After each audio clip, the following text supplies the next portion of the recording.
O que é fato é o seguinte, eu queria saber de você, como é que você avalia, porque o povo palestino, hoje que mora na faixa de Gaza e na Cisjordânia, tem sofrido uma pressão de Israel o tempo todo. E o que na tua avaliação, o que levou a esse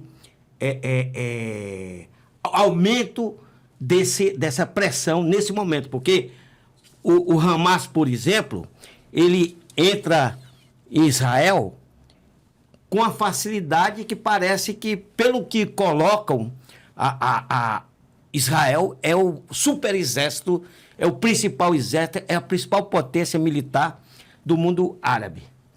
E aí, daquela região do Oriente Médio, para melhor falar. Uhum. E aí, acontece aqui, e a reação daquilo se deu depois de 6 horas. Me parece, assim, como se deu a questão do 11 de novembro. 11 de setembro.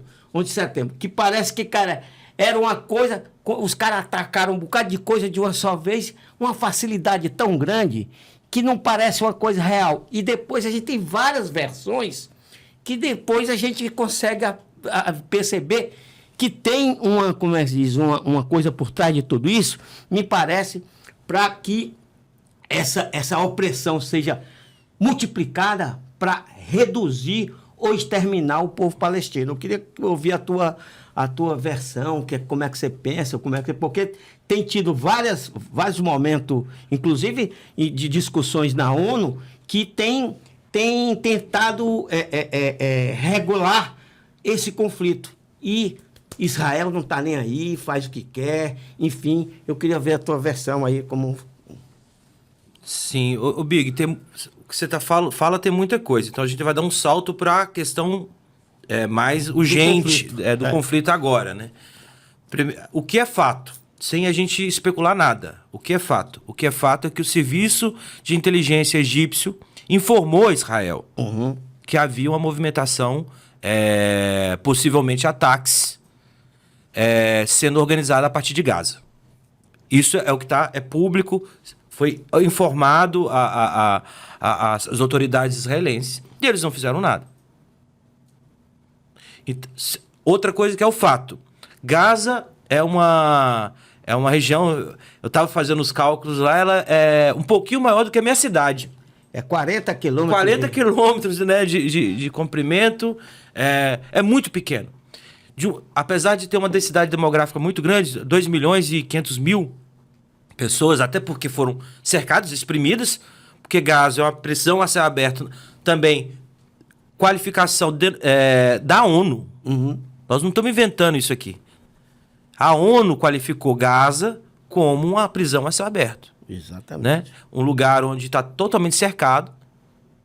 As pessoas não têm nenhum... Né? Os serviços básicos são completamente controlados por Israel. Acesso à água... Israel recebe por esse serviço. E ainda recebe, inclusive, por exemplo...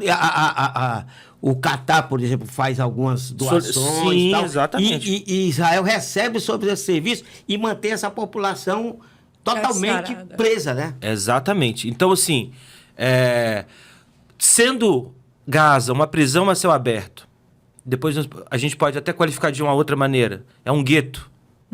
Assim como foi o gueto de Varsóvia contra os judeus imposto pelos nazistas, Gaza é um gueto palestino imposto por Israel. Sim. Numa política de exterminação, de genocídio, de apartheid social. Então, esses são os termos, e isso explica as coisas, explica inclusive o ataque, que a gente pode depois entrar. Mas, assim, com relação ao ataque em si, nós estamos falando de uma área extremamente controlada, onde Israel tem o registro de todas as pessoas que estão lá dentro. Ele tem o controle das ligações telefônicas, ele tem leitura facial de todo mundo, ele tem o controle, pelo menos do ponto de vista da informação, do que acontece lá. Evidentemente que também é importante a gente destacar que Israel, assim como qualquer colonizador, ele não tem o domínio de tudo. Porque isso significaria reconhecer que nós, povos do Sul global não temos capacidade de resistência. Temos. Os palestinos têm capacidade de resistência, assim como, né, outros povos, assim como a população sul-africana, negra sul-africana, resistiu ao apartheid. Né? Então, assim, tem condições. Agora, evidentemente que o Estado de Israel ele tem uma capacidade de prontidão que não utilizou. 6 horas. Então, aí aqui já parte um pouco da ideia de uma especulação informada, vamos dizer assim. Isso, suposição. Né? É, uma suposição, mas informada. Até que ponto a aposta do Netanyahu, primeiro-ministro de Israel, foi para utilizar esse ataque como a justificativa para anexar mais uma fração de Gaza. Ou seja, restringir ainda mais essa prisão a céu aberto. Porque é isso que está colocado nos últimos dias. Uma ocupação por terra, ao norte da faixa de Gaza, para espremer essa população. Tanto é que o primeiro comunicado que o Estado de Israel faz é para a população abandonar a porção norte da faixa de Gaza e ir para mais perto da fronteira com o Egito, ao sul, que é uma coisa louca, um absurdo. Você mover 1,5 milhão de pessoas, 1.400.000 pessoas em 48 horas, se não me engano. Então isso aí já é, enfim, então, um caos. Né? Hoje ele fez uma declaração. Dizendo o seguinte, que as pessoas que não têm nada a ver com Hamas, eles saiam soma daquela situação. Agora, como é que você pode sair de uma prisão que está fechada, que as fronteiras não tem como você passar essas fronteiras? Quer dizer, ele falou para sair da região norte de Gaza e continuou para ir para o sul e continuou bombardeando o sul de Gaza. E agora diz para o povo sair. Como é que o povo vai sair? Só se for você tem absolvido, né? Os números, Absolvido. quantas pessoas morreram hoje? 24 horas morreram 758 pessoas. Já são quase 7 mil pessoas que morreram nesse conflito absurdo, porque a reação de Israel é uma reação completamente com consequência de reduzir, de aniquilar o povo palestino que mora na faixa de Gaza. E está tendo conflito também na Cisjordânia, enfim, uma situação que precisa parar, porque essa situação está levando a uma situação que que povos inocentes estão sendo extintos. Crianças, 30% da população que está sendo morta que são crianças. Então é uma situação muito difícil. E é uma hipocrisia, né, desses países ditos civilizados, né? Porque eu lembro da declaração da presidente da União Europeia falando sobre Rússia e Ucrânia, que não ceder ajuda humanitária, não permitir, né, passe de remédios, não permitir que isso era um crime, essa coisa toda, e que né? Mas agora que Israel faz com o povo palestino, ela não tem sanção nenhuma. Ninguém fala sobre sanção sanção econômica, bloqueio em cima do Estado de Israel. Então é uma hipocrisia. E aí o que você fala que é colonialismo porque, de fato, o que acontece com todos os povos que foram colonizados, primeiro eles foram massacrados, né? Aí o restinho deles aí sobrevive, espaço ainda, às vezes sem condição de resistência, né? Uhum.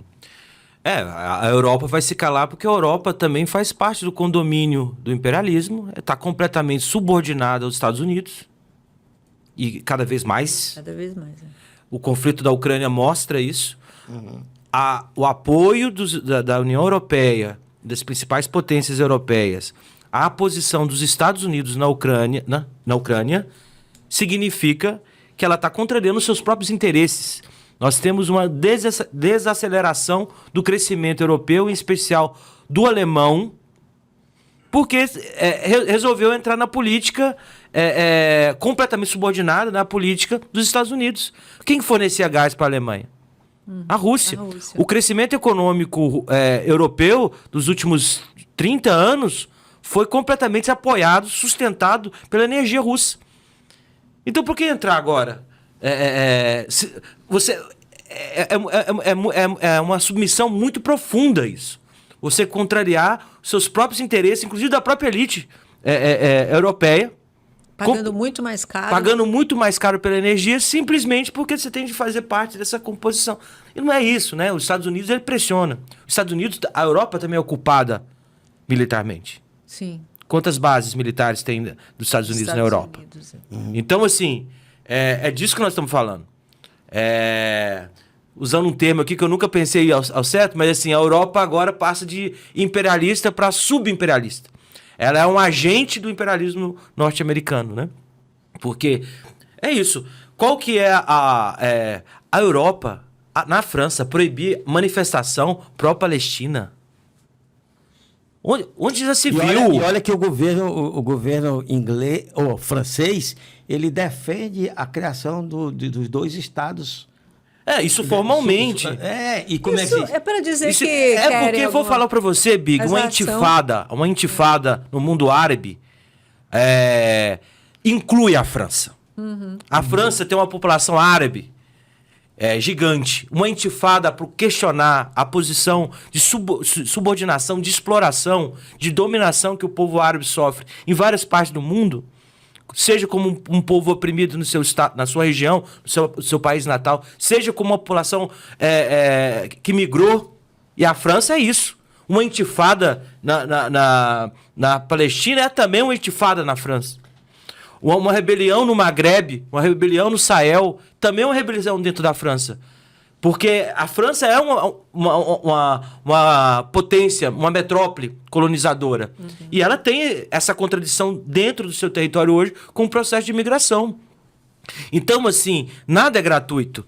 Por isso que eles não querem, eles têm de reprimir, têm de proibir manifestações de solidariedade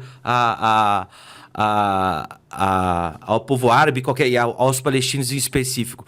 Mas e é interessante justamente isso, porque do ponto de vista da declaração, da formalidade, das intenções por escrito, é isso mesmo. A França seria essa coisa, esse capitalismo que come com garfo e faca, né? Mais civilizado. Mas no final das contas, essa casca cai, a hipocrisia, né? Ela se torna algo cada vez mais aparente, né? No caso da França em especial.